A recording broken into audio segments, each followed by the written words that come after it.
সুপ্রিয় দর্শক, আপনাদের সবাইকে স্বাগত জানাচ্ছি চ্যানেল জেড আয়োজিত নিয়মিত সংবাদ বিশ্লেষণ অনুষ্ঠান জেড ফোকাসে। আপনাদের সঙ্গে আছে আমি সাইদ খান। আলোচনার জন্য আমাদের সাথে স্টুডিওতে উপস্থিত আছেন নাগরিক ঐক্যের সাংগঠনিক সম্পাদক সাকিব আনোয়ার। সাকিব ভাই, আপনাকে স্বাগত জানাচ্ছি। ধন্যবাদ। দর্শক, আপনারা জানেন জেড ফোকাসে আমরা দিনের উল্লেখযোগ্য খবর ধরে বিশ্লেষণ করে থাকি। আজও আমাদের হাতে অনেকগুলো গুরুত্বপূর্ণ খবর রয়েছে, এগুলো ব্যাখ্যা বিশ্লেষণ শুনবো অতিথির মুখ থেকে। আমাদের হাতে যেগুলো খবর রয়েছে তার মধ্যে আছে আন্দোলনের নৈরাজ্য স্থবির রাজধানী, এটি একটি খবর রয়েছে। এছাড়াও মৌলিক সংস্কারের মতো পার্থক্য রাজনৈতিক দলগুলোর সাথে। আরও একটি খবর আছে জব্দ টাকা পাবে ব্যাংক ও গরিবেরা। ঐক্যমত্যের ভিত্তিতে আমরা জানি যে জুলাইয়ে একটি ইশতেহার ঘোষণা করার কথা রয়েছে সরকারের, সেটি ঐক্যমত্যের ভিত্তিতেই জাতীয় সনদ যেটি ঘোষণা করা হবে সেই জাতীয় সনদ তৈরি করা হবে। আরেকটি খবর আছে মানবিক করিডোরের নামে কি হচ্ছে, জাতীয় নিরাপত্তার ঝুঁকির আশঙ্কা করছেন এবং মুখ থুবড়ে পড়েছে সেবা কার্যক্রম, বিশেষ করে স্থানীয় সরকারের যে প্রতিষ্ঠানগুলো রয়েছে সেগুলোর অধিকাংশের কার্যক্রম স্থবির হয়ে পড়েছে। এই সব বিষয় নিয়ে আলোচনা শুনবো। শুরুতেই সাকিব আনোয়ার, আপনার কাছ থেকে জানতে চাচ্ছি যে আপনি দেখেছেন যে 5 আগস্ট শেখ হাসিনা 2024 সালের 5 আগস্ট পালিয়ে যাবার পর কয়েকদিন পর থেকেই অন্তর্বর্তীকালীন সরকার দায়িত্ব নেবার পর বিভিন্ন ব্যানারে বিভিন্ন দাবি নিয়ে রাজপথে নেমেছে নানান প্রতিষ্ঠান এবং দিন যত এগুচ্ছে ততই এটি প্রকট হচ্ছে। যদিও ডিএমপির পক্ষ থেকে বলা হয়েছে যে নির্দিষ্ট কিছু এরিয়ার মধ্যে সভা সমাবেশে নিষেধাজ্ঞা দেওয়া হয়েছে, তারপরেও আমরা দেখছি সেই জায়গাগুলো, বিশেষ করে প্রেস ক্লাব, শাহবাগ বা প্রধান উপদেষ্টার কার্যালয়ের আশেপাশ, বাসভবনের আশপাশের এলাকায় বেশ কিছু আন্দোলন সংগ্রাম দেখছি এবং এটি দিন দিন বড় হচ্ছে। এই প্রবণতা কেন এবং এটি কি আসলে এক ধরনের আস্থাহীনতা না দাবি? ধন্যবাদ। যারা শুনছেন তাদেরকে শুভেচ্ছা জানাচ্ছি। দেখেন, আপনি একদম শুরু থেকে টানলেন, এই জন্য সুবিধা হলো। আসলে 5 আগস্ট 2024 শেখ হাসিনা পালিয়ে যাওয়ার পর থেকেই এই আন্দোলন বা এক ধরনের বিশৃঙ্খলা বলতে হবে এটাকে, শুরুর দিকে মব তৈরি করে এক ধরনের বিশৃঙ্খলা তৈরি করা হতো এবং এর মধ্যে কিছু কিছু আন্দোলন বা কিছু কিছু কর্মসূচিকে মনে হয়েছে যে সেটা এক ধরনের সাবোটাজ। যেমন আমরা আনসারদের একটা প্রোগ্রাম দেখেছিলাম এবং তারা যেভাবে সচিবালয়ে ঢুকে পড়ার চেষ্টা করেছিল ছাত্রদের সাথে, মানে তখন মাত্র এই আন্দোলনটা শেষ হয়েছে, মানে অভ্যুত্থান একেবারে ইমিডিয়েট, একদম পরপরই। ফলে তখন পর্যন্ত মানে শিক্ষার্থীরা যারা এই আন্দোলনে যুক্ত ছিল তারা মোটামুটি ভাবে ঐক্যবদ্ধ একটা জায়গাতে ছিল, একটা প্ল্যাটফর্মের মধ্যে ছিল। ফলে তখন সেটাকে ঠেকানোর জন্য তারাও এগিয়ে আসে এবং তাদের সাথেও এক ধরনের সেখানে সংঘর্ষ হয়। এরপর থেকে একের পর এক বিভিন্ন পেশাজীবী সংগঠন থেকে শুরু করে রিকশাওয়ালারা পর্যন্ত রাস্তায় নেমেছে। এখন এখানে সরকারের দায় আছে, অন্তর্বর্তীকালীন সরকারের দায়ের জায়গাটা হচ্ছে শুরুতে যেটা মব ছিল এখন সেটা সংগঠিত আন্দোলনের একটা ফরম্যাট পেয়েছে। এই মব যখন তৈরি হচ্ছিল কিংবা মব যখন মানে মব তৈরি করে যখন বিশৃঙ্খলা তৈরি করা হচ্ছিল সে সময় সরকার কিন্তু এগুলো ঠেকানোর জন্য কার্যকর পদক্ষেপ নেয় নাই। কোনো কোনো জায়গায় তো আমরা উল্টো দেখেছি, মনে হয়েছে যে সরকার মনে হয় এই মবগুলো তৈরি করতে চাচ্ছে, এমনটা আমরা দেখেছি। বিশেষ করে ধানমন্ডি 32 নম্বর বাড়ি ভাঙার যে বিষয়টা, সেটা একরকম ঘোষণা দিয়ে হয়েছে, বিকেল থেকে ঘোষণা দেওয়া হয়েছে কখন সেখানে সেই বাড়ি ভাঙতে যাওয়া হবে, কিভাবে ভাঙা হবে, ঘোষণা দিয়ে কাজগুলো করা হয়েছে। আপনি ডিএমপির কথা বলছিলেন, এখন ডিএমপি বিভিন্ন বেশ কয়েকটা জায়গায় তারা সভা সমাবেশ নিষিদ্ধ করেছে। বিশেষ করে এটা এসছে আইএসপিআর, সেনাবাহিনী কিছু ইস্যুকে কেন্দ্র করে যে একটা অস্থিরতা আছে, সেই অস্থিরতাকে কেন্দ্র করে আইএসপিআর যখন নির্দিষ্ট কিছু এলাকার কথা বলেছে সভা সমাবেশ নিষিদ্ধ করে, তারপরে ডিএমপিও কিছু এলাকার কথা ঘোষণা করেছে। ওটা মূলত মানে আইএসপিআর কে ফলো করে একরকম ওটা দেওয়া হয়েছে। কিন্তু এই ডিএমপি 32 নম্বরের বাড়ি ভাঙার দিন নীরব ছিল। রাত 9টার দিকে যখন গণমাধ্যমের পক্ষ থেকে জানানো হয়েছে যে আপনারা কেন সেদিকে যাচ্ছেন না, তারা বলছে এখন পর্যন্ত আমাদের কাছে সেভাবে কোনো তথ্য নাই। অথচ সামাজিক যোগাযোগ মাধ্যম থেকে শুরু করে মূলধারার গণমাধ্যমে মানে একরকম প্রতি মুহূর্তে মানে গণমাধ্যম বুলেটিনের মতো করে প্রচার করছে যে এখন মব কত দূর আছে, এখন মব কি করছে, মানে লাইভ সম্প্রচার হচ্ছে। ডিএমপি জানে না, জানে অবশ্যই, এটা তো আমরা জানি, এই চরিত্রগুলো তো আমরা এর আগেও দেখেছি, 15.5 বছর তো এগুলো দেখে আমরা অভ্যস্ত। এবং সেখানে সিটি কর্পোরেশন থেকে বুলডোজার সেখানে সরবরাহ করেছে, তার মানে সরকারের ইন্ধন তো ছিল। ফলে এই যে মব তৈরি করার কোনো কোনো জায়গায় মব তৈরি করার ক্ষেত্রে এটা মানে ছাত্র জনতার চাওয়া ছিল, তাদের চাওয়াকে তারা সম্মান জানিয়েছে, যদি সেটাও হয়ে থাকে তাহলে সেটা তাদের ঘোষণা করতে হবে, কিন্তু সেটা তারা বলে নাই। না বলে তারা এখানে কিন্তু মবকে উস্কে দেওয়া বা মবকে সমর্থন দেওয়ার একটা জায়গায়, কারণ সরকার সেখানে সিটি কর্পোরেশনের একটা বুলডোজার আসা বা ক্রেন আসা এর মানে তো হচ্ছে যে সরকার সেখানে সমর্থন দিয়েছে। এরপর দেখেন সেটা যখন আস্তে আস্তে সংগঠিত আন্দোলনের দিকে গেল, আপনি বলছিলেন পত্রিকার রিপোর্ট থেকে যে ঢাকা শহর স্থবির হয়ে গেছে, বাস্তবতা তাই, ঢাকা শহর স্থবির হয়ে গেছে। প্রতিদিনই আপনি মোটামুটি ভাবে নিশ্চিত হয়ে বাড়ি থেকে বের হতে হবে যে আমি শাহবাগ ক্রস করতে পারবো না, কিংবা প্রেস ক্লাব, আমি শাহবাগ যদি কোনোভাবে ক্রস করে ফেলি মৎস্য ভবনের পরে আসলে আমার আর যাওয়ার সুযোগ নেই, আমাকে নানানভাবে ঘুরে যেতে হবে। এটা মোটামুটি আমাদের একটা মেন্টাল সেট আপ হয়ে গেছে যে এটাই আসলে এখন ঢাকা শহরের, এটাই বাস্তবতা, এটাই এই চিন্তা করি আসলে আমরা ঘর থেকে বের হই। এই পরিস্থিতিতে কেন আসলো? কোন আন্দোলনে যখন সরকার সরাসরি সহযোগী হিসেবে কাজ করে, কিংবা যখন আমরা তো এখন দুটো একটা টার্ম পাচ্ছি, সরকারি আন্দোলন বেসরকারি আন্দোলন। ওই যে 2014 সালের সরকারে যেমন ছিল সরকারি বিরোধী দল সরকারেও ছিল, আবার পার্লামেন্টে তারা বিরোধী দল হিসেবে কাজ করেছে, ক্যাবিনেটে তারা আবার সরকারের মধ্যে তাদের মন্ত্রী আছে। তো ঠিক সরকারি বিরোধী দল যেরকম ছিল এরকম সরকারি আন্দোলনের আগে আমরা দেখেছি গণজাগরণ মঞ্চের শুরুর দিকে একভাবে সেটা শুরু হয়েছে স্বতঃস্ফূর্তভাবে, সাধারণ মানুষ পর্যন্ত সেখানে ইনভলভ হলো। এরপর আস্তে আস্তে যখন এটা আসল ক্যারেক্টারটা পেলো যে এটা আসলে সত্যিকার অর্থে একটা সরকারি আন্দোলন, এখন আমরা সেই সরকারি আন্দোলন দেখছি। তো আপনি যমুনার সামনে যে কোনো ধরনের সভা সমাবেশ করা, মিছিল নিয়ে যাওয়া নিষিদ্ধ করেছিলেন, তারপর হঠাৎ করে আমরা দেখলাম যে কোনো একদিন সেই নিষেধাজ্ঞা উঠে গেল, সেখানে আর কোনো বাধা দেওয়া হচ্ছে না। সকাল থেকে সেখানে ট্রাক সাপ্লাই করে সেখানে ট্রাক নিয়ে যাওয়া হচ্ছে, সেই ট্রাকের উপরে মঞ্চ তৈরি করা হচ্ছে, অথচ আইনশৃঙ্খলা বাহিনী পাশেই, তাদের কোনো কিছু যায় আসছে না। এরপর সবচেয়ে ইন্টারেস্টিং ব্যাপার তো নিশ্চয়ই আমরা জানি সবাই, যে সেখানে স্প্রে ক্যানন সিটি কর্পোরেশন থেকে পাঠানো হয়েছে, কারণ সেদিন প্রচন্ড গরম ছিল। সুতরাং আন্দোলনকারীরা নিষেধাজ্ঞা যেখানে দেওয়া আছে, যেখানে সভা সমাবেশ নিষিদ্ধ করা আছে, সেই জায়গাতে যাতে স্বস্তির সাথে সমাবেশ করতে পারে, যেখানে বিক্ষোভ করা নিষেধ সরকারের পক্ষ থেকে, সেখানে যাতে স্বস্তি সহকারে বিক্ষোভকারীরা বিক্ষোভ করতে পারে, সেটার জন্য সরকার সেখানে স্প্রে ক্যানন দিয়ে ঠান্ডা পানি ছিটাচ্ছে। তো এরপর অন্য বিক্ষোভকারীরা সেখানে যেতে চাইবেই, স্বাভাবিক ব্যাপার। সেখানে ওয়াসা সেখানে বিশুদ্ধ পানি সরবরাহ করেছে, যদিও আবার পরে আমরা বেসরকারি আন্দোলন দেখেছি। জগন্নাথ বিশ্ববিদ্যালয়ের শিক্ষার্থীরা যখন আবার কাকরাইলের ওই দিক থেকে ঢোকার চেষ্টা করেছে, তাদের উপরে কি হয়েছে সেটা আমরা জানি। কারোর জন্য জল কামান, কারোর জন্য ঠান্ডা পানির স্প্রে ক্যানন।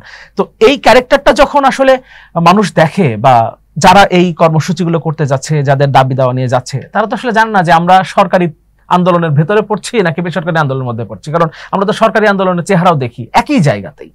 ফলে এই ধরনের অবস্থা যখন হয়, অন্তর্বর্তীকালীন সরকারের চেহারাটাও যদি যখন কখনো কখনো আমাদের কাছে সরকারি মানে দলীয় সরকারের ক্যারেক্টারের মতো মনে হয়, তখন আসলে এই বিষয়গুলো নিয়ে আবার যখন আপনি নিষেধাজ্ঞা দেবেন, আপনি থামানোর চেষ্টা করবেন, আপনি ভালো ভালো কথা বলবেন, তখন সেগুলো আসলে সবাই মানবে না।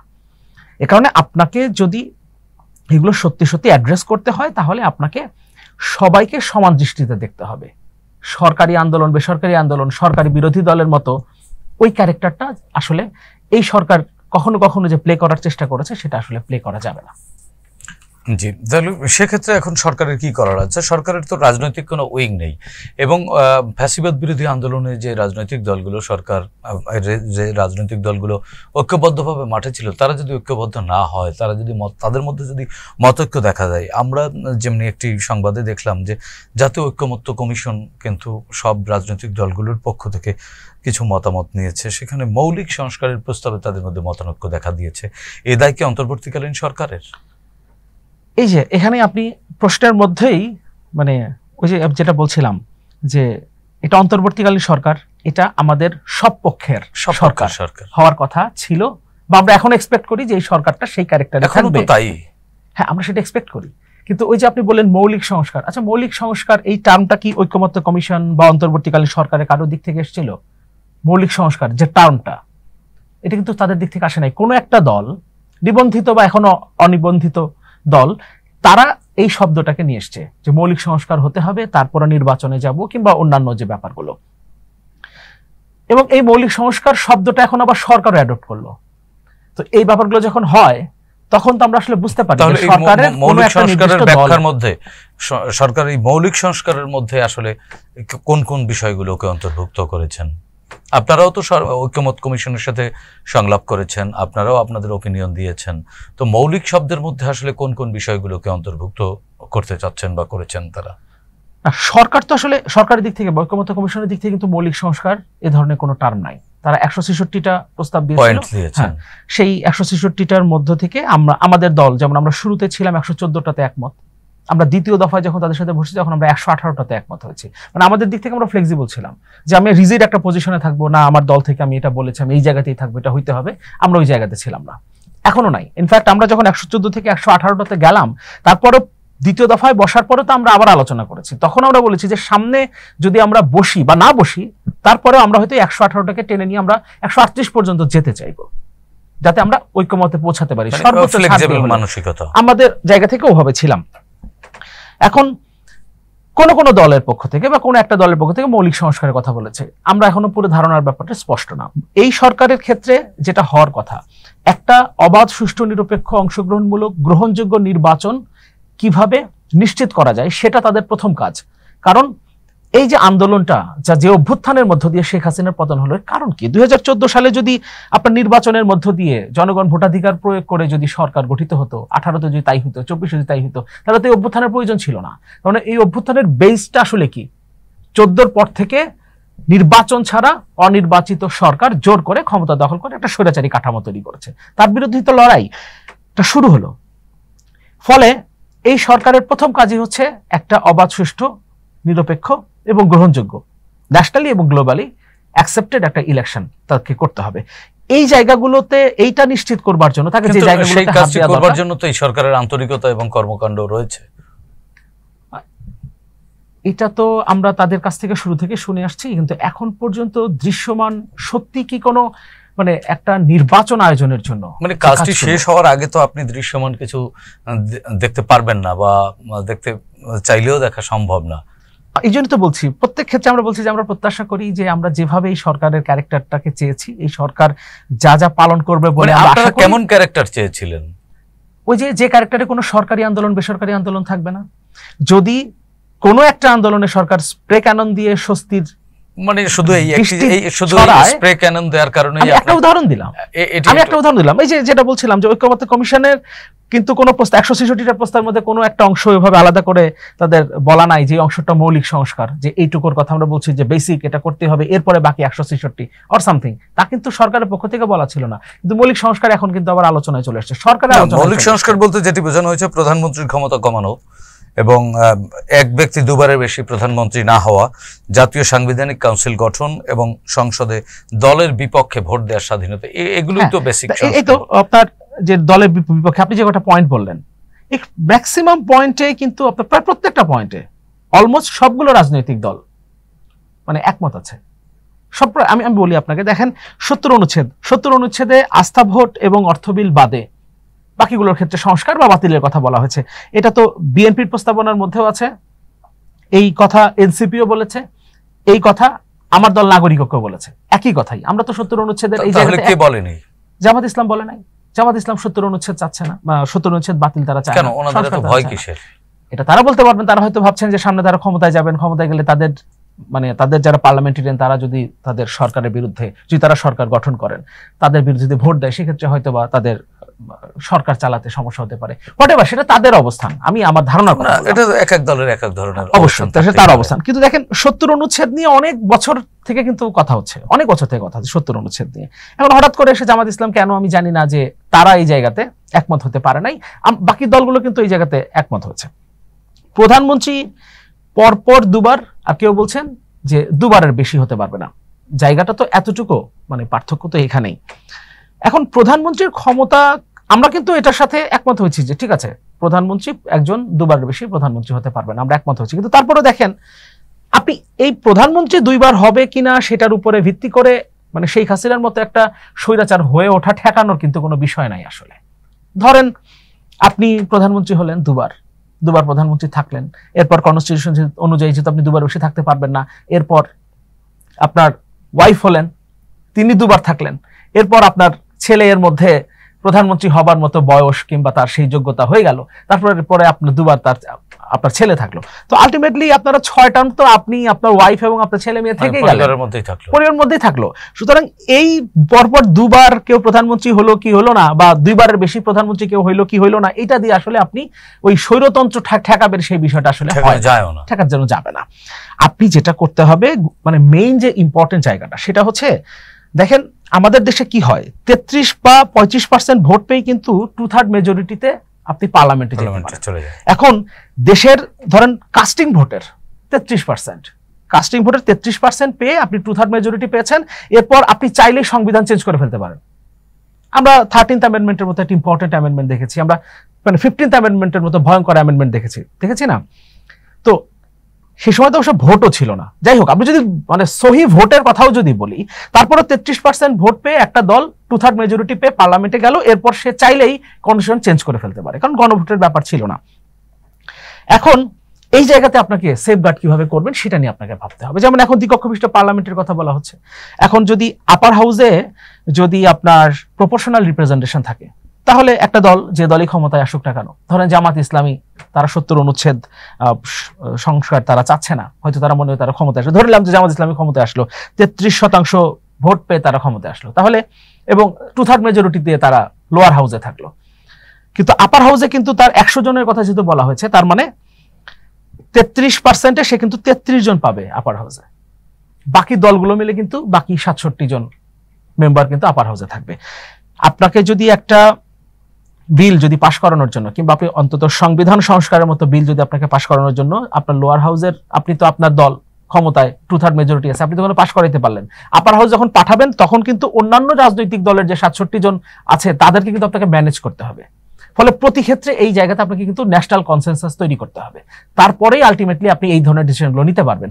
এটা হলো সেফগার্ড। আপনি এগুলো নিয়ে কথা বলেন, এমন এমন বিষয় না আপনি বহুত্ববাদ নাকি ধর্মনিরপেক্ষতা নাকি সমাজতন্ত্র, এইগুলা ছিল কি ছিল না। বহুত্ববাদ তো ধর্মের সাথে কোনো টার্মই নাই। আমি বলছি যে এই যে মানে বহু মতের যে সম্মেলন আমাদের দেশে আসলে আলটিমেটলি সেটাই, আলটিমেটলি মানে গণতন্ত্র মানেই তো অনেক মতের সমাহার। কিন্তু এখন মানে মূল বিষয়টা হলো যে এই জায়গাগুলো নিয়ে আমরা যদি বেসিক মানে আমরা লড়াইটা করতে থাকি, তার তো কোনো মানে নাই, কারণ এই শব্দগুলো কনস্টিটিউশনে ছিল কি ছিল না তার উপরে ভিত্তি করে শেখ হাসিনা স্বৈরাচার হয়েছে, ব্যাপারটা তো তা না। শেখ হাসিনা তো তার নিজের মতো করে স্বৈরাচার হয়েছে, এবং স্বৈরাচার হওয়ার জন্য তাকে কনস্টিটিউশন কিছু জায়গা দিয়েছে। আকবর আলী খান একবার বলছিলেন যে জায়গা করে নিছেন, তিনি করে তো নিছেন, ওই যে কিছু সুযোগ ছিল তার, ওই লুফল গুলো দিয়ে তিনি কাজগুলো করছেন, যেমন ওই যে 2/3 মেজরিটি তার ছিল, তারপরে সে কনস্টিটিউশন চেঞ্জ করে নিছেন। এখন ওই জায়গাগুলো আপনি কিভাবে গার্ড দিবেন, ওটা হচ্ছে আপনার এখন আসলে মূল সংস্কারের জায়গা হওয়া উচিত। কিন্তু আমরা ধরেন এই যে আজকে একটা রিপোর্ট হয়তো আপনার এই যে পত্রিকাগুলো যেগুলো সামনে আছে এখানে হয়তো আছে, স্টারলিংক বাংলাদেশে যাত্রা শুরু করেছে। আমি আসার সময় দেখলাম ফয়েজ আহমেদ তৈয়ব তিনি ফেসবুকে একটা পোস্ট করেছেন, এবং সেখানে তিনি লিখেছেন, এবং শেষ যে অংশটা সেটা হচ্ছে থ্যাংক ইউ চিফ অ্যাডভাইজার। আমরা এরকম থ্যাংক ইউ পিএম টাইপের মানে যে আসলে রাজনীতি বাংলাদেশে দেখেছি, তো সেইখান থেকে সংস্কার হয়ে আমরা থ্যাংক ইউ পিএম থেকে থ্যাংক ইউ সিএ পর্যন্ত আসছি। এই সংস্কার আসলে আমরা চাই নাই ভাই। আপনি স্টারলিং যাত্রা শুরু করছে, এটা এমন আহামরি কোনো কিছু না, ব্যবসায়িক প্রতিষ্ঠান তারা ব্যবসা লঞ্চ করেছে। আমি দেখলাম 4200 টাকা হচ্ছে আপনার ন্যূনতম, যেটা ন্যূনতম প্যাকেজ সেটা হচ্ছে 4200 টাকা। এখন দুটো প্যাকেজ শুরু হয়েছে, একটা হচ্ছে 4200, একটা 6000 মান্থলি প্যাকেজ। 4200 টাকা ইন্টারনেট প্যাকেজ। এখন এটা কয়জন ব্যবহার করতে পারবে, কয়জন ব্যবহার করতে পারবে সেটা আমরা সবাই জানি। তার থেকে ইম্পর্টেন্ট বিষয় হলো, এখন আমরা যে ইন্টারনেট গুলো ব্যবহার করি নরমালি 1000 টাকা দিতে হয় প্রথমে, মানে ওই তারা যে সেটআপটা করে দেয় ইনস্টলমেন্টে একটা চার্জ, কোথাও কোথাও এই চার্জটাও নেয় না, কোথাও কোথাও 1000 টাকা চার্জ, 400-500 টাকার মধ্যে ইন্টারনেট আমরা ব্যবহার করি। এইটার চার্জ, ইনস্টলেশন চার্জ হচ্ছে 47,000 টাকা স্টারলিংক। থ্যাংক ইউ সিএ, মানে থ্যাংক ইউ পিএম পদ্মা সেতু উনি বানাইছে, মানে ব্যাপারগুলো তো এরকম ছিল শেখ হাসিনার উপহার। ব্যাপারটা এরকম, গোপালগঞ্জে ওনার জমি ছিল বিক্রি করে দিয়া সেটা দিয়ে উনি পদ্মা সেতু বানাইছে, কিংবা মেট্রো রেল বানাইছে, কিংবা এলিভেটেড এক্সপ্রেসওয়ে বানাইছে। ব্যাপারগুলো তা না, আমার আপনার টাকা, যে টাকার 100 টাকা আমার কাছ থেকে নিয়ে তার থেকে 20 টাকার জিনিস বানাইছে, বাকি 80 টাকা মেরে দিছে। কিন্তু তারপরেও দিন শেষে ওই তাদের একটা গ্রুপ ছিল, তাদেরকে ওই থ্যাংক ইউ পিএম বলার মতো, হ্যাঁ তারা এরকম টকশোতে এসেও থ্যাংক ইউ পিএম বলে গেছে, অনেক সুশীল, সেই তাদেরকে এখন অবশ্য আওয়ামী লীগও খুঁজে পায় না। তো ওই জায়গা থেকে এখন আমরা এসে দেখলাম যে thank you CA. Thank you chief adviser, ওই জায়গাতে এসছি আমরা। তো এই সংস্কার তো আলটিমেটলি আসলে আমরা চাইনি। না, এটি তো সংস্কার না, এটি সংস্কারের কিছু না। এটি আপনি যদি অনেক অন্যভাবে বিবেচনা করেন, বিবেচনা করবার সুযোগ হয়তো আছে বা ভাবনার খোরাক জোগাতে পারে, কিন্তু এটা কি অত বেশি ইম্পর্টেন্ট? মানে দেখেন, এই যে এর মধ্যেই আলোচনায় আসলো না যে করিডোর ইস্যু, করিডোর, মানবিক করিডোর, তারপরে যে টার্মিনাল হ্যান্ডেলিং এর জন্য বিদেশিদের হাতে দেওয়া, ভিয়েতনামের উদাহরণ নিয়ে আসা হয়েছে। আপনি পুরো স্ট্রাকচারটা তো দেখতে হবে, ভিয়েতনামের স্ট্রাকচারটা কি, আমার এখানকার স্ট্রাকচারটা কি।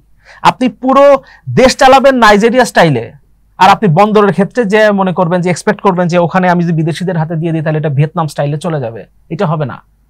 আপনি যদি ভিয়েতনাম স্টাইলে যদি মনে করেন ভিয়েতনাম যেভাবে সাকসেসফুল হয়েছে সেইভাবে আপনি হইতে চান, তাহলে পুরো রাষ্ট্র কাঠামোটাকে আপনাকে ওইভাবে চালাইতে হবে। শুধু একটা জায়গায় গিয়ে আপনি বিদেশিদের হাতে দিয়ে আপনি, আমাদের এখানে উদাহরণ আছে তো, আমাদের মংলা পোর্ট বিদেশিরা চালাইছে, সেখান থেকে আসলে আমরা কি পাচ্ছি কি পাচ্ছি না সেটা আমরা জানি।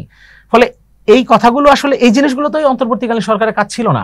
মানবিক করিডোর নিয়ে এত আলোচনা হচ্ছে, মানবিক করিডোর নিয়ে ইনফ্যাক্ট লুকোচুরি হয়েছে সরকারের মধ্যে থেকে। এই পররাষ্ট্র উপদেষ্টা এক কথা বলেছেন, আবার প্রধান উপদেষ্টার প্রেস সচিব তিনি আবার আরেক কথা বলেছেন, এরপর প্রধান উপদেষ্টার আবার একজন বিশেষ প্রতিনিধি রোহিঙ্গা বিষয়ক সমস্যা বিষয়ক খলিলুর রহমান, উনি আবার এখন জাতীয় নিরাপত্তা উপদেষ্টা হয়েছেন, তো তিনি আবার তার বক্তব্য আবার ভিন্ন।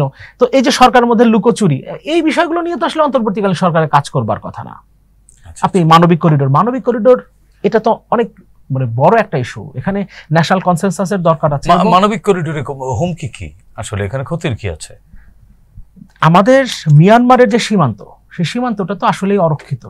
সীমান্ত যদি রক্ষিত থাকতো তাহলে এই যে দফায় দফায় লক্ষ লক্ষ রোহিঙ্গা বাংলাদেশে, আপনি তো বলি অনুপ্রবেশ, তার মানে আমরা তো এগুলোকে প্রবেশ করতে দেই নাই। ওই যে থ্যাংক ইউ পিএম এর জায়গায় যে থ্যাংক ইউ সিএ, ওরকম আরেকটা আলোচনা এসেছিল যে 1,80,000 রোহিঙ্গা ফেরত নেবে মিয়ানমার। এরপরে আমরা দেখলাম যে প্রধান উপদেষ্টাকে ধন্যবাদ দেওয়া হলো, সরকারকে ধন্যবাদ দেওয়া হলো। কয়েকদিন পরে আমরা দেখলাম কি পত্রিকা আমাদেরকে জানালো, গণমাধ্যম, যে 1,80,000 যাওয়া তো দূরের কথা, 1,13,000-এরও ভেতরে ঢুকছে। তার মানে আপনার এই সীমান্ত তো অরক্ষিত। এরকম অরক্ষিত একটা সীমান্তে আপনি একটা করিডোর বলছেন, আপনি এখান থেকে মানবিক সহায়তা যাবে। আচ্ছা, মানবিক সহায়তা কার কাছে যাবে? আপনি যেখানে পাঠানোর কথা বলছেন রাখাইনে, ওখানকার কন্ট্রোল এখন কার হাতে? ওখানকার কন্ট্রোল তো এখন আরাকান আর্মির হাতে। তো আপনি কার কাছে পাঠাবেন? আপনি আরাকান আর্মির কাছে পাঠাবেন? আরাকান আর্মি তো কোনো এস্টাবলিশড গভর্নমেন্ট না, তো আপনি তার সাথে কোনো কন্ট্যাক্ট করতে পারবেন না, চুক্তি তো করতে পারবেন না। আপনি একটা সরকার হিসেবে বৈধতা নাই, তাহলে আপনি তো নিশ্চয়ই আরাকান আর্মির কাছে পাঠাচ্ছেন না। তাহলে রাখাইনে আপনি আসলে কার কাছে পাঠাচ্ছেন মানবিক সহায়তা, যেখানে আপনার জান্তা সরকারের কোনো কন্ট্রোলই নাই? এরপর আপনি এখান থেকে যে এই যে করিডোরটা ওপেন করবেন, এই করিডোর দিয়ে যাবে এবং আসবে কি যাবে এক্স্যাক্টলি কি আপনি বলতে পারেন?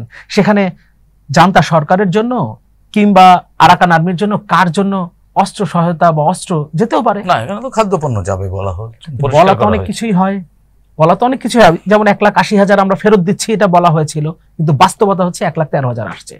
ফলে বলা কোনটা হয় আর বাস্তবতা কোনটা সেটা তো ভিন্ন হইতেই পারে। এই কারণে আমি বলছি না যে সেখান দিয়ে অস্ত্র চালানি হবে, কিংবা সেখান দিয়ে মাদকদ্রব্যের তো হাব, ওটা তো হটস্পট। বাংলাদেশে মাদকদ্রব্য যেটা আসে তার হটস্পট। আমি একটা করিডোর স্থাপন করে দিলাম, যদি করিডোর স্থাপন করা তো এত বড় বিষয় না, কারণ ওখান দিয়ে যেহেতু রোহিঙ্গা 1,13,000 হুট করে চলে আসতে পারে, সেখান দিয়ে মাদকদ্রব্য চলে আসে এমন কোনো বিষয় না। ফলে অরক্ষিত একটা সীমানা, এবং অরক্ষিত সীমান্ত, তার চেয়ে বড় কথা হলো ওপারে যুদ্ধ চলছে। ওপারে আপনি যেখানে যে অঞ্চলে আপনি বলছেন যে আপনি এই সাহায্য পাঠাবেন, সেই জায়গার কন্ট্রোল ওই দেশের সরকারের হাতেই নাই, তাহলে আপনি কার কাছে পাঠাবেন? ফলে এই ওখানে কার জন্য সহায়তা যাবে? এখন এটা হচ্ছে বিষয়। এখন এই বিষয়গুলো পরিষ্কার না করে আপনি হুট করেই, প্রথমে কিন্তু আমরা জানলাম এই ঘটনাটা সামনে আসলে কি, প্রথমে বলা হলো যে সরকার নীতিগতভাবে সম্মত হয়েছে, এই শব্দটা প্রথম ছিল। এরপরে আবার প্রেস সচিব একটু ড্যামেজ কন্ট্রোলের জন্য বললেন যে না, সরকার এখনো এর ব্যাপারে সিদ্ধান্ত নেয় না, এখন আমরা আলাপ আলোচনার ভিত্তিতে করব। বারবার সরকারের পক্ষ থেকে বলা হচ্ছে যে বিভিন্ন রাজনৈতিক দল অংশীজনের সাথে আলাপ আলোচনা করা হচ্ছে। কই এখন পর্যন্ত আমি নিজে একজন রাজনৈতিক কর্মী হিসেবে জানি কোন রাজনৈতিক দলের সাথে এই বিষয়ে আলাপ আলোচনার জন্য কিছু করা হয় না। সেই আলোচনার পার্ট হওয়ার সুযোগ আছে। কখনো কখনো তো আসলে আমরা আবার ভিন্ন ক্যারেক্টারও দেখি, যেমন ধরেন এই যে বিডা একটা তারা ইনভেস্টমেন্ট সামিট করলো। ইনভেস্টমেন্ট সামিটে আমরা দেখলাম 3টা রাজনৈতিক দল, তার মধ্যে 2টো অনিবন্ধিত এবং একটা নিবন্ধিত রাজনৈতিক দল সেখানে আমন্ত্রিত ছিল। নিবন্ধিত রাজনৈতিক দল তো এখন 40-এর উপরে বাংলাদেশে, সেই রাজনৈতিক দলগুলোর প্রতিনিধি ছিল না, একটা নিবন্ধিত রাজনৈতিক দল বিএনপি ছিল এবং আরো 2টা রাজনৈতিক দল যারা নিবন্ধিত না। একটা তাদের এখনো মামলা চলছে নিবন্ধন ফিরে পাওয়ার জন্য, এবং আর একটা দল নতুন গঠিত হয়েছে, তারা এখন নিবন্ধনের জন্য অ্যাপ্লাই করে নাই। তো তাদেরকে আপনি ইনভেস্টমেন্ট সামিটে ইনভাইট করলেন, অন্যান্য রাজনৈতিক দলকে ইনভাইট করলেন না। ফলে এই ধরনের আপনি বৈষম্য রেখে আপনি আবার বলবেন যে জাতীয় ঐক্যমত্যের ভিত্তিতে আমরা সবকিছু করতে যাচ্ছি, আপনি মুখে ঘোষণা করবেন একটা, আর আপনি বাস্তবিক ক্যারেক্টারটা আমরা ডিফারেন্ট যদি দেখি, তখন তো আমাদের মধ্যে সন্দেহ তৈরি হবেই, কেন মানবিক করিডোর নিয়ে এত লুকোচুরি, কিংবা কেনই এই আপনার পোর্ট বিদেশিদের হাতে দেওয়ার জন্য এত তড়িঘড়ি। এখানে আপনি সন্দেহ করছেন, নিশ্চয়ই সন্দেহ পরিষ্কার হবে। আমরা শেষের দিকে একেবারেই সাকিব ভাই, সেটি হচ্ছে যে আপনি দেখছেন যে গত কয়েকদিন ধরে ঢাকা দক্ষিণ সিটি কর্পোরেশন ভবনে ওখানকার ঢাকাবাসীর ব্যানারে একটি আন্দোলন চলছে। সেখানে ইশরাক হোসেনকে একবার প্রজ্ঞাপন দেওয়া হয়েছিল মেয়র ঘোষণা করে, তারপরে তাকে শপথ পড়ানো হয়নি, উপরন্তু একজন প্রশাসক নিয়োগ করা হয়েছে। সেই ইশরাক হোসেনের শপথ নিশ্চিত করবার জন্য এবং তাকে দায়িত্ব বুঝিয়ে দেওয়ার জন্য আন্দোলন করছেন বিভিন্ন ব্যানারে। এখানে কিছু বিশৃঙ্খলাও ঘটছে এবং সবচেয়ে বেশি হুমকিতে পড়েছে নগরবাসী, যাদের আসলে নিত্যকার সেবা প্রয়োজন, সেই সেবাও কিন্তু মুখ থুবড়ে পড়েছে। এই জায়গাটি আসলে কিভাবে আপনি ব্যাখ্যা বিশ্লেষণ করবেন? মানে এখানে পরিস্থিতি দেখে মনে হচ্ছে যে সরকার এবং মানে আদালত মনে হচ্ছে মুখোমুখি অবস্থানে দাঁড়িয়ে গেল নাকি। কারণ আদালত এক ধরনের রায় দিয়েছে, সেই রায়ের ভিত্তিতেই আন্দোলন হয়েছে। আদালত এই রায় দেওয়ার আগে প্রজ্ঞাপন দিয়েছে। এখন এই রায়ের আগ পর্যন্ত তো আন্দোলন হয় নাই। এমন না যে ইশরাক হোসেন ওখানে শপথ নিতে চলে গেছেন বা তার সমর্থকরা সেখানে হামলা ভাঙচুর কিংবা অবরোধ করতে চলে গেছে, সেটা হয় নাই। যখন তার পক্ষে রায় এসছে তারপরেই আলটিমেটলি তার এই দাবিটা এসছে, তার সমর্থকরা সেখানে গেছে। প্রশাসক নিয়োগের ক্ষেত্রে উত্তরের প্রশাসক নিয়োগ কিভাবে হয়েছিল সেটা তো আমাদের সামনে এখন পরিষ্কার। সেটা পরবর্তীতে প্রথম দিকে স্বীকার না করলেও পরে স্বীকারই করা হয়েছে যে কিভাবে কার সুপারিশে কে গেছেন এবং তার সাথে তার বা অন্যান্যদের কি সম্পর্ক, সেই সম্পর্কের ভিত্তিতে। এখন যদি ধরেন আপনি ওই মানে বন্ধু পরিবারের ভেতর থেকেই প্রশাসক সবকিছু আসলে করতে চান, 5 বছরের জন্য যদি অন্তর্বর্তীকালীন সরকারকে ক্ষমতায় রেখে একরকম সরকারি বিরোধী দলের ক্যারেক্টার বা সরকারি দলের ক্যারেক্টার নিয়ে যদি আপনি মানে দল বড় করতে চান, এই ধরনের যদি ইচ্ছা থাকে, তাহলে সরকারের ভেতরে বসে থেকে এই ধরনের সিদ্ধান্তের ব্যাপারে মানে আদালতের সিদ্ধান্তকেও বৃদ্ধাঙ্গুলি দেখানোর মতো জায়গা হইতে পারে। এবং সেই ক্ষেত্রে এই ধরনের আবার পাল্টা বিএনপি তাদের নেতাকে সেখানে চাইছে, বিএনপিও তো ছেড়ে দেবে না, তারও একটা দল, তারা তাদের জায়গা থেকে আন্দোলন করছে। এখন এটা আপনাদের দলগত অবস্থান কি ক্ষেত্রে? আমাদের দলগত অবস্থান হচ্ছে, ধরেন যে নির্বাচনটার কথা বলা হয়েছিল, নির্বাচনটা তো আলটিমেটলি বৈধ না। হ্যাঁ, সেটি ইশরাক হোসেনই কিন্তু বলেছেন যে এটি অবৈধ নির্বাচন। সেই অবৈধ নির্বাচনের আবার তিনি বসবার জন্য যে তৎপরতা দেখাচ্ছেন, জায়গাটা দেখেন। ইশরাক হোসেন কিন্তু মানে মামলাটা আমি যতটুকু পর্যন্ত জানি, আমার ভুল থাকতে পারে জানাই, যে উনি আসলে এই নির্বাচনের বৈধতা চ্যালেঞ্জ করে আসলে আদালতে গিয়েছিলেন অবৈধ ঘোষণা করানোর জন্য। ওর কথা ছিল যে এই নির্বাচনটা অবৈধ ছিল। এরপরে আদালত রায় দিয়ে দিয়েছে যে মানে যাকে ঘোষণা করা হয়েছিল তিনি না, এখন উনি হবেন, ইশরাক হোসেনই হবেন, মানে আসলে ওখানে বিজয়ী তিনি ছিলেন, তাকে আসলে দেয়া হয় নাই। এই ঘোষণাটা আদালতের দিক থেকে এসছে। আদালতের দিক থেকে যখন এই ঘোষণা আসছে তখন তিনি শপথ নিতে চাইছেন, তার দল চাইছে যে তিনি শপথ নেন। তারও রাজনৈতিক বিভিন্ন বিষয় রয়েছে, কারণ ঢাকার একটা অংশে আপনার দলের একজন প্রতিনিধি যদি মেয়রের দায়িত্ব পালন করেন, তখন আপনার দল কিছু সুবিধা পায়, স্বাভাবিকভাবেই সুবিধা পাবে। এবং যারা চাইছে না তারাও সরকারের থেকে কোন একটা দলেরই তো প্রতিনিধিত্ব করে আলটিমেটলি, যতই আপনি বলেন যে। কিন্তু একই মামলা তো উত্তরেও আছে। উত্তরের রায় তো এখন পর্যন্ত আসে নাই। যেটা রায় এসছে, ওই যেটাই বলছিলাম যে ইশরাক হোসেন কিংবা তার সমর্থকরা তো ওখানে গেছেন রায় আসার পর। এখন উত্তরের ক্ষেত্রে যদি একই ধরনের রায় আসে, তারপরে আবার কি হয় সেটা আমরা তখন হয়তো দেখতে পাবো। কিন্তু এখন তো সেটা দেখার, ইনফ্যাক্ট আপনার চিটাগাংয়ে তো অলরেডি ওই আদালতের রায়ের উপরে ভিত্তি করে সেখানে মেয়র দায়িত্ব পালন করছে, সেখানে তো শপথ দিতে কোনো সমস্যা হয় নাই। ঢাকার নিয়ন্ত্রণটা আসলে যারাই এখন নতুন করে একটা শক্তি হিসেবে দাঁড়াতে চাইছে, তার ঢাকার নিয়ন্ত্রণটা তো আসলে চায়। আর সবচেয়ে গুরুত্বপূর্ণ জায়গাগুলোতে নিজেদের মানুষজনকে বসানোর একটা ব্যাপার তো আমরা দেখেছি। সেই চেষ্টাটা এখানে, মানে আপনি কি বলতে চাচ্ছেন যে রাজনৈতিক উচ্চাভিলাষ আছে কারণ? অবশ্যই রাজনীতি উচ্চাভিলাষ তো থাকবেই। আমার দলেরও রাজনৈতিক উচ্চাভিলাষ না, আকাঙ্ক্ষা, আমার দলের আকাঙ্ক্ষা আছে যে আমরা আমাদের দলকে শক্তিশালী করব, একটা সময় গিয়ে আমরা রাষ্ট্র ক্ষমতায় যাব। এবং এটি রাজনৈতিক দলের এক বেসিক প্রিন্সিপালই তো এটি। আপনি রাজনীতি করবেন তো রাষ্ট্র পরিচালনার দায়িত্ব নেবার জন্য আপনার কিছু কমিটমেন্ট আছে জনগণের কাছে, সেই কমিটমেন্ট ফুলফিল করবার জন্য আপনার তো ক্ষমতায় যেতেই হবে, সেটি তো অপরাধের কিছু না। কিন্তু এখন যে এই আন্দোলনটিকে কেন্দ্র করে ঢাকার নগরবাসীর কিন্তু সেবা ব্যাহত হচ্ছে, এই জায়গাটিকেও তো সমাধান করতে হবে এবং সেই দায়িত্ব সরকারের।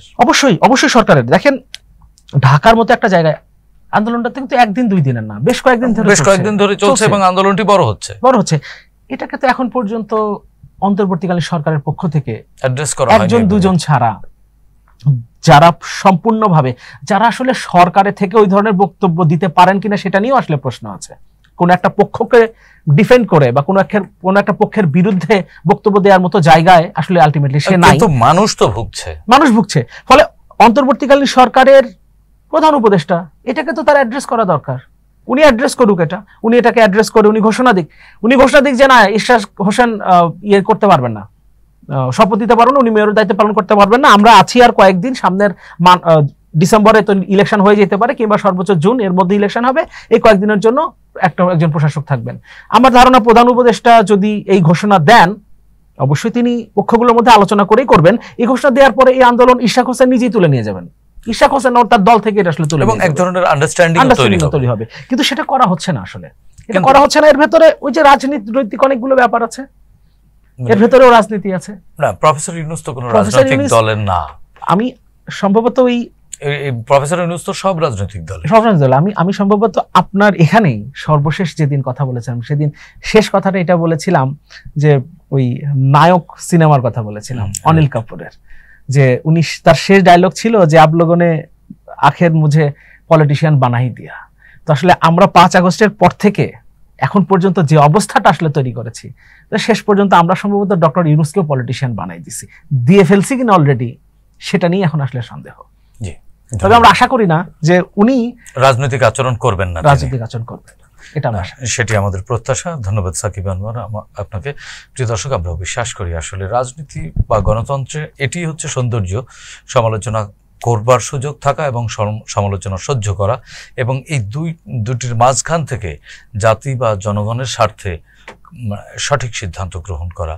এবং বর্তমানে বাংলাদেশে যে অবস্থা চলছে, সে অবস্থায় আমরা বিশ্বাস করি যে অন্তর্বর্তীকালীন সরকার, জনগণ, রাজনৈতিক দল সব পক্ষের মতামতকে মূল্যায়ন করে কাঙ্ক্ষিত সমাধানের লক্ষ্যেই আমরা আমাদের এই বাংলাদেশ বা আমাদের গণতন্ত্রকে পৌঁছে দেবেন, সেই প্রত্যাশা ব্যক্ত করে আজকের মতো এখানেই শেষ করছি। সবাই ভালো থাকুন, সুস্থ থাকুন, চ্যানেল জেডের সঙ্গেই থাকুন। খোদা হাফেজ।